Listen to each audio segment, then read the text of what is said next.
Did God replace tithing with free will offerings, as TyeWolf claims? This is probably the number one argument I get from anti-tithers. They say that tithing's been abolished in favor of free will offerings. So they'll point out to 2 Corinthians chapter 9, where Paul says each one should give what he's decided in his heart to give. So they say tithing is abolished because we're supposed to give free will offerings.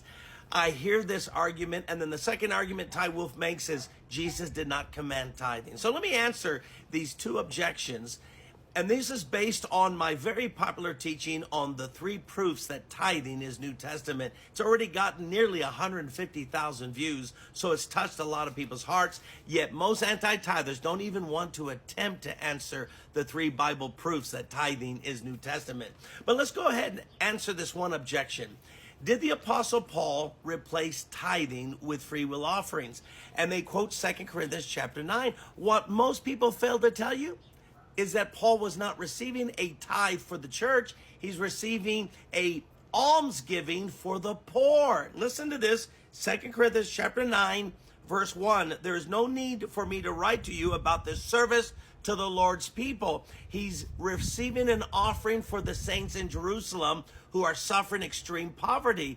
And because it was an almsgiving, what does the Apostle Paul do? He applies the same principles of the Old Testament with almsgiving with free will offerings. Are you aware the Old Testament mentions free will offerings? That's right. Deuteronomy chapter 12 mentions free will offerings, but those were offerings given to the poor. So here's the question. If Paul is using the same principles of the Old Testament to receive an offering for the poor, then why do you all of a sudden remove the teaching of tithing when it's also part of the same Old Testament principles?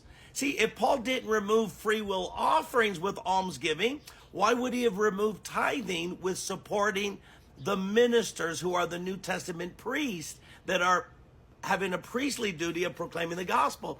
See, listen, you can't use 2 Corinthians 9, where Paul's receiving a love offering for the poor, and say that that abolishes tithing. Just the opposite. In fact, it affirms that Paul uses the Old Testament scriptures on giving to apply it to the Christian church. Therefore, tithing would still exist.